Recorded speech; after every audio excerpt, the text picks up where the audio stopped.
The Mansion in the Mist by John Bellairs, Chapter 2. The pontoon plane glided to a smooth landing on the choppy waters of Shadow Lake. Peering out of the small square window, Anthony saw steep ranks of trees rising solemnly on all sides. Straight ahead, a long white dock jutted out from the shore, and behind it rose a large cottage with shingled sides and a steeply pitched roof covered with slates. 2 tall brick chimneys rose from the roof, and there was a screened porch. On the second story, a tiny balcony overhung the porch. The place looked totally deserted, as indeed it was for most of the year. To Anthony, there seemed to be something forbidding about the place, as if it were warning him not to come any closer. "Well, here we are," said Emerson quietly, as the plane stopped next to the dock. He had been very cheerful about this trip at the beginning, but now that he was here, he didn't sound all that enthusiastic. Emerson thanked the pilot, and they all tramped down the gangplank to the dock with their luggage. Then the plane started its motors again, did a U-turn, and sped off down the long lake for a takeoff. Curiously, Anthony was sorry to see the plane go. He felt that they were being abandoned, but he shrugged off his fears and whistled cheerfully. He threw his duffel bag over his shoulder and followed Emerson and Miss Eels down the dock to the silent waiting house. For the next 2 days, the 3 vacationers spent their time getting the cottage into shape. They found that the living conditions were pretty old-fashioned. There was no electricity, so they got light from 6 oil lamps with shiny metal reflectors mounted on them. Water came from a bubbling rock spring not far from the back door of the house, and instead of a refrigerator, there was an ice house, a little gray wooden shed full of blocks of ice. Emerson had ordered the ice a few days before, and the man would be coming around once a week to refill the supply.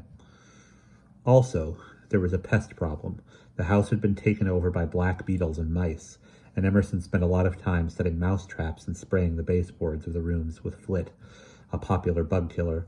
In spite of these problems, the 3 campers pitched in and worked. Anthony polished the reflectors and filled the lamps with kerosene.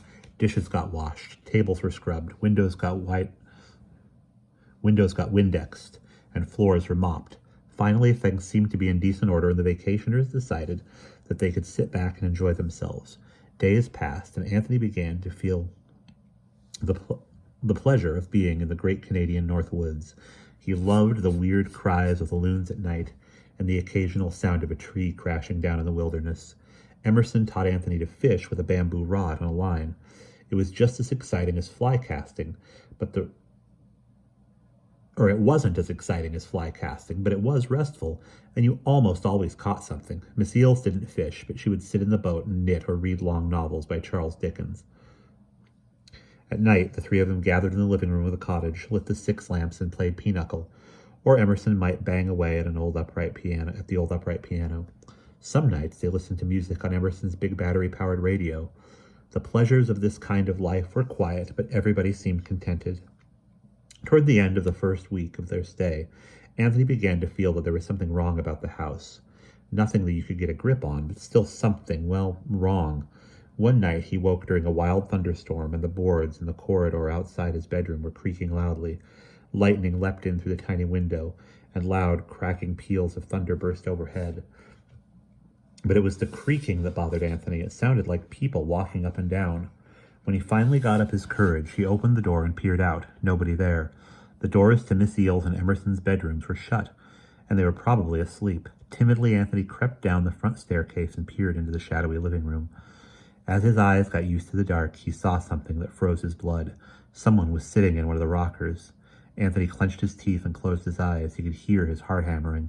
Then he opened his eyes again, and a flash of blue lightning lit the room. The dark shape was gone. For a long time, Anthony stood in the doorway, staring into the darkness. Then he groped his way to a table and found a box of matches to light a lamp. The smoky yellowish glow showed that the room was empty. Anyone who tried to leave the room would have to brush past Anthony. Also, there would have been footsteps, and Anthony did not hear any. A chill spread from his feet to his tingling scalp. What had he seen? Finally, after his fear had died down, Anthony trudged back up the stairs and threw himself into bed. A couple of days later, something else happened that was odd and unexplainable. Miss Eels and Emerson had taken a rowboat over to the settlement across the lake so they could pick up some supplies. Anthony was alone in the house. For a while, he sat at the end of the dock and waggled his feet in the water while Emerson's portable radio played nearby.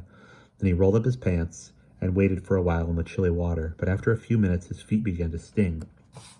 So he climbed back onto the splintery slats.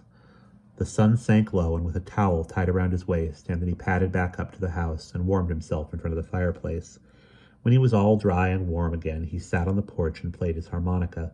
This was something he was just learning to do, and most of the time he got awful squawky sounds, but he struggled on nevertheless. At last, as the sun was setting, he got tired of playing and went back into the house to explore.